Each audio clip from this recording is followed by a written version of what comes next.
En à peine 3 jours, One Punch Man s'est totalement effondré. Je viens de voir qu'il était passé sous The Beginning After the End en termes de notes. 5.75 sur 10 pour One Punch Man saison 3, alors que le pire animé de 2025 se tient à 6.18. J'ai fait une vidéo hier qui explique un peu toute la situation. La communauté a lancé un hashtag boycott Bandai Namco, donc ceux qui gèrent One Punch Man. On verra si ça a de l'effet, mais on va pas revenir sur tout ça dans cette vidéo, je vous invite à regarder ma précédente. Aujourd'hui, ce qu'on va voir, c'est toutes les scènes que JC Staff a décidé de couper dans cet épisode 5. Et il y en a vraiment beaucoup, avec certaines plus ou moins importantes. Ils ont déjà dû faire le choix de sacrifier l'opening pour cet épisode 5. C'est visiblement normal d'enlever l'opening. S'ils ont besoin de blinder l'épisode de contenu, ils n'ont pas la place pour l'opening forcément. Je n'étais pas au courant d'ailleurs, merci de m'avoir repris là-dessus. Mais même en ayant supprimé l'opening, ils ont dû faire le choix d'enlever vraiment beaucoup de pages. Allez, je vous propose de voir tout ça. Au début de cet épisode, donc, on reprend avec Garo qui sauve Tareo des griffes de Sekato Roi. Dans les couloirs, il rencontre des monstres et Garo les pulvérise, sauf que dans l'animé, il s'en va juste au bout du couloir, alors que dans le manga, je vous laisse regarder, il s'arrête, il prend une petite pause et il mange les monstres. Ça montre à quel point il se transforme petit à petit en monstre. Mais cette scène-là a été malheureusement coupée. Ils font la rencontre de Rex, moi je l'appelle Rover, pardonnez-moi, c'est le terme anglais que j'utilise depuis très longtemps. Pour éviter de l'énerver, il s'enfuit discrètement, et c'est à ce moment-là qu'il rencontre les 3 monstres qu'on avait vus rapidement dans l'épisode précédent. Donc il y avait une souris,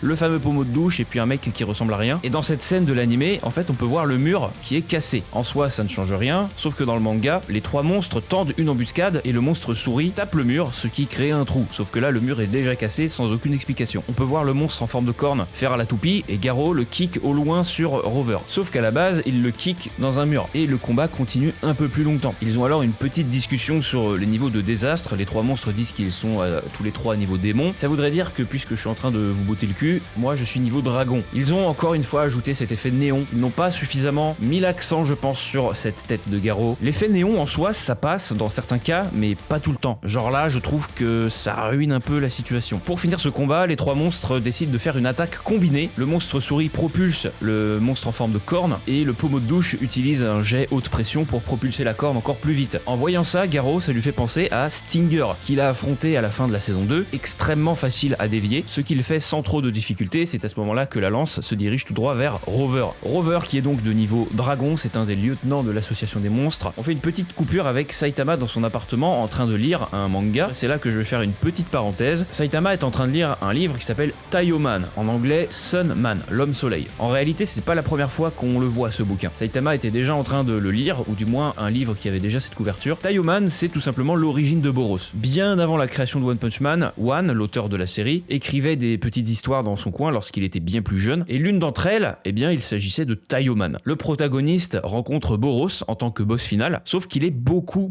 trop fort, et Boros n'en fait qu'une bouchée. C'est donc littéralement 20 ans plus tard que Boros fait son apparition dans le manga. Il a voyagé dans l'univers pendant près de 20 ans afin de trouver Saitama. Voilà, vous êtes les bienvenus, ça fait une petite anecdote à sortir en soirée. Garo utilise une nouvelle fois le point tourbillonnant trancheur de fer, autrement dit la technique de Bombe, le frère de Bang. Garo parvient maintenant à l'utiliser sans aucun problème, comme si c'était une technique qu'il avait utilisée toute sa vie. Puis il rentre en combat avec Rover, il le tape à la patoune mais ça ne fait absolument rien, et Rover l'attaque à bout portant. Garo va survivre à cette attaque et j'ai une petite théorie là-dessus, je sais pas si c'est réel. On le sait, Garo il peut s'adapter. Il copie les attaques de ses adversaires, donc Chien de Gardeman, plus récemment la technique de Bombe, mais il évolue également en termes de durabilité. Dans son précédent combat, il s'est fait attaquer par le pommeau de douche, avec un jet haute pression, très chaud, etc. Je me demande s'il s'est pas adapté à cette attaque-là, ce qui lui a donc permis de tanker l'attaque de Rover, qui est également, on va dire, un jet à haute pression, une boule d'énergie très chaude, parce que honnêtement, je vois aucun autre moyen pour Garo de survivre à ça, alors qu'il avait à peine survécu à quelques coups de sabre de Sekato Roi il y a 2 épisodes de ça. Pouvoir tanker une attaque de niveau dragon de cette envergure, faut le faire, franchement c'est pas rien. Prochaine page qui a été coupée, on voit en fait l'envergure de l'association des monstres. On voit Rover propulser Garo à travers tous les étages de l'association des monstres avec une vue X-ray, donc ça rend l'attaque encore plus impressionnante. Comme je vous le disais, Garo il n'est pas mort, il se relève avec une dégaine très stylée ma foi. Je préfère légèrement la version du manga où il y a un peu de sang qui coule de sa bouche, sauf que notre cher ami Garo n'a pas le droit à une seule seconde de répit. Rover va commencer à spammer ses attaques et c'est ce qui le rend vraiment très puissant. Il peut juste spammer des boules d'énergie sans aucun cooldown. La séquence qui va suivre en animé a été plutôt bien adaptée, je suis assez satisfait. Rover qui court sur les murs et attaque Garo depuis les airs. Les attaques sont tellement puissantes que ça crée un mini tremblement de terre à la surface d'ailleurs. C'est pour ça que Saitama en a ras le bol et qu'on le verra à la fin sortir de chez lui. Encore une fois, Garo a réussi à tanker toutes ses attaque et il s'apprête à lancer son attaque la plus puissante sur Rover. Coucouche panier, gros coup de poing dans sa tête, sauf que ça n'a absolument aucun effet sur Rover. Il se secoue les puces, il chope Garou à la jambe, le balance contre un mur avant de l'attaquer une nouvelle fois à bout portant. Et on a encore une fois ce plan qui a été coupé malheureusement, c'est un plan X-Ray de toute l'association des monstres. Regardez ça à quel point l'attaque de Rover est puissante, ça va très profondément. Et Garou parvient à tanker cette attaque à bout portant dans le plus grand des calmes. Il est propulsé tout droit dans la chambre de Gyoro,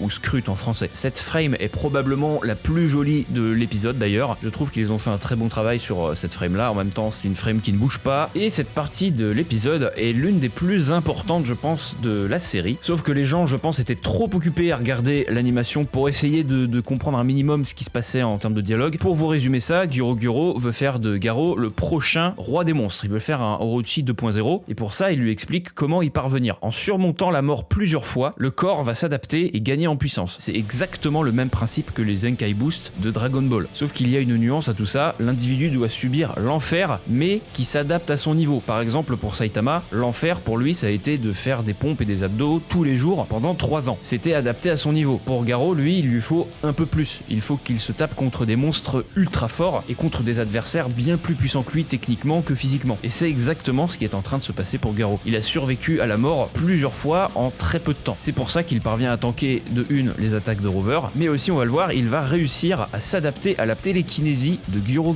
J'avais envie de vous mettre cette petite comparaison du manga et l'animé. Je préfère dans le manga encore une fois, ils ont pas vraiment rendu justice à cette scène là, ça passe, ça pourrait être pire. On continue sur la discussion de Gyoro et à ce moment là en fait ils ont décidé de couper un reveal. On voit un mini flashback où une femme rencontre un mec complètement random dans la rue et cet homme là c'est Orochi, donc cette personne je vais pas vous dire son nom puisque on le verra probablement à la fin de la saison 3, c'est pas sûr. Est-ce que cette femme, il s'agit de Gyoro transformé en monstre ou bien il s'agit d'une toute autre personne? Vous le découvrirez en temps et en heure. C'est pas excessivement grave qu'ils aient supprimé ce passage, je comprends. Comme ça ils pourront faire un reveal total du perso et pas seulement le tease en milieu de saison. Bref, Garou commence vraiment à en avoir ras-le-bol. À ce moment-là, on peut le voir s'adapter au pouvoir télékinésique. Dans l'animé, il bouge juste les mains, sauf que dans le manga, on peut le voir littéralement avancer petit à petit, un pas après l'autre. Et lorsque Gyoro lui demande comment c'est possible qu'il arrive à bouger, Garou lui dit que c'est probablement juste sa motivation. C'est très flou. Il peut pas juste être motivé et s'en sortir face à un niveau dragon télékinésique. Parce que dans le manga, il y a une petite image de Metal Bat. Et Metal Bat, son pouvoir c'est quoi? La motivation, littéralement. Plus il se fait taper et plus il devient fort. Il semblerait donc que Garou ait également copié cette faculté. On se demande comment il a réussi à copier une capacité passive. C'est pas quelque chose de physique, c'est pas vraiment une technique, c'est juste le mental. Et bien Garou a même réussi à copier ça. C'est pour dire à quel point c'est un génie. Malheureusement, on n'a pas cette explication dans l'animé. Pour la prochaine séquence, c'est là que cette fan animation a fait parler d'elle, donc celle de Mark Kramer. Garou qui lutte face à Gyoro, il détruit tous les rochers et il se perche en haut d'un rocher justement avec l'une des scènes les plus iconiques de One Punch Man. La chasse commence. C'est l'heure de la chasse, tu es ma proie. C'est l'une des scènes vraiment qu'il ne fallait pas foirer cet épisode-là. Dans l'animé, ils ont décidé de mettre ce filtre, ce foutu filtre néon. Ça aurait pu être pire, ils auraient pu choisir une couleur encore pire que ça. C'est pas non plus un 0/10, mais ça rend pas du tout justice au manga, je suis désolé. Et alors là, c'est la foire à la saucisse. On voit Saitama marcher dans la rue en train de lire son manga. Il fait la rencontre de monstres, qu'il one punch, avant de continuer sa route. Ce passage-là, c'est un chapitre bonus. Ça n'a aucun sens de mettre ce chapitre bonus ici. Je m'explique. Dans ce chapitre bonus, Saitama se plaint de ne pas trouver de monstres super forts, et il se plaint aussi de ne pas avoir de coup finisher,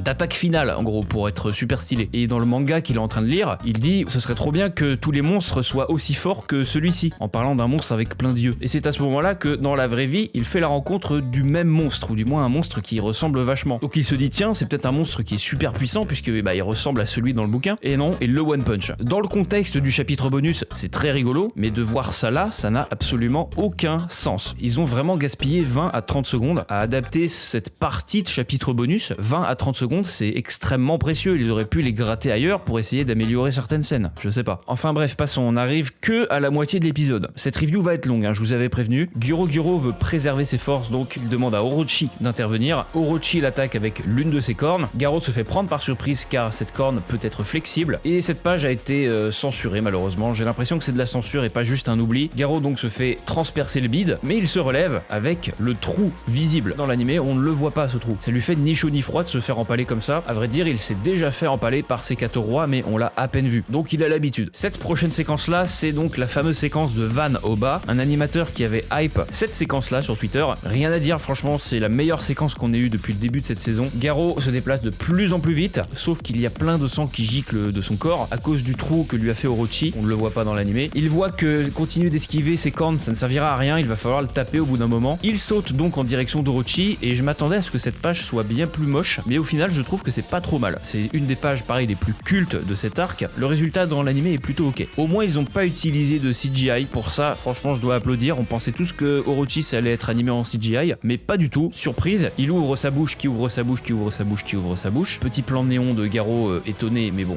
on aurait pu s'en passer honnêtement du néon. Et là, Orochi commence à se transformer. Ça en a surpris plus d'un, je pense, de voir la scène en noir et blanc, mais ma théorie, je pense, c'est que les planches sont tellement compliquées. Regardez-moi ce niveau de détail, en fait, c'est monstrueux. C'est absolument impossible de tout retranscrire, en couleur du moins. Je pense que pour essayer de rendre justice au maximum à ces pages-là, ils les ont faites également en noir et blanc dans l'animé. Il y a quand même pas mal de détails, mine de rien, mais en couleur, ça aurait été absolument dégueulasse, je pense. Donc je pense que c'était le meilleur choix à faire en noir et blanc. Pour le coup, je leur en veux pas. Ça rend pas trop mal. Néanmoins, la suite se passe en couleur et Orochi crache des rayons laser depuis tous ses membres dragons. C'est censé être quand même un sacré moment, mais malheureusement, toutes les images qu'on va voir, eh bien, sont fixes. Il n'y a pas une seule animation. Les rayons laser sont fixes. Il n'y a même pas, on va dire, d'ondulation, de pulsation pour montrer qu'ils sont en train d'être tirés. Et encore une fois, Garo parvient à tanker l'attaque du roi des monstres Orochi. Je vous laisse admirer les pages suivantes en version manga comparée à la version animée parce que c'est vraiment très très impressionnant. Il y a des explosions partout. On voit pas trop les détails d'Orochi. En même temps, je vous laisse comparer avec le manga, c'est abusé. On savait que JC Staff allait être incapable d'adapter ça. Pour le coup, c'est pas forcément un problème de JC Staff, c'est un problème de... c'est beaucoup trop compliqué à adapter pour n'importe quel studio. Orochi rétracte ses bras dragons pour reformer son poing et il attaque Garo qui parvient à tanker encore une fois le coup de poing. Pas pour très longtemps, Orochi le balance dans un mur. Et je pense que c'est là où j'ai été le plus déçu de l'épisode. Garo, il se relève. Dans le manga, en fait, on peut voir que lorsqu'il s'est encastré dans le mur, eh bien, il était en train de sourire. Et il y a la marque de son sourire incrustée dans le mur. J'aurais vraiment aimé voir ce détail dans l'animé. C'est qu'un petit détail en final qui n'a pas d'importance, mais ça montre que Garo, il en a plus rien à faire. Il s'amuse. Il voit même pas Orochi comme une menace. Et c'est ce qu'il va dire d'ailleurs. Ton Orochi, là, il a que de la puissance. Il est juste très fort, mais il lui manque un truc. Il ne fait absolument pas peur. Perso, si je vois un truc comme ça dans le jardin de mon voisin, j'aurais de quoi avoir peur. Et là, c'est la foire aux détails qui manque. On voit Garo de dos, mais on ne voit pas le trou que Orochi lui a fait précédemment. Autre détail qui est vraiment des plus subtils pour le coup, mais qui n'a pas été adapté, on voit Garo souffler. Ça peut paraître anodin, mais il le fait également dans la saison 2, et en fait, c'est une technique de Bang, qui s'appelle le souffle d'éveil. Pour résumer, c'est un gros boost, et Garo l'utilise de plus en plus souvent. Pas de bol pour Garo, il s'avère que Orochi est lui aussi capable de copier les techniques de ses adversaires. Il va donc prendre la même posture que Garo, celle du point d'eau destructeur fluctuant. D'ailleurs, on sait qu'ils ont réutilisé pas mal de passages des précédents trailers pour les remettre dans l'animé pour gagner du temps, mais par contre, ils n'ont pas remis cette scène de l'opening où Garo fait face à Orochi. Je vous laisse comparer l'opening avec l'épisode actuel. C'est beaucoup moins bien, on est d'accord pour le dire. C'est dommage. Et on termine cet épisode avec,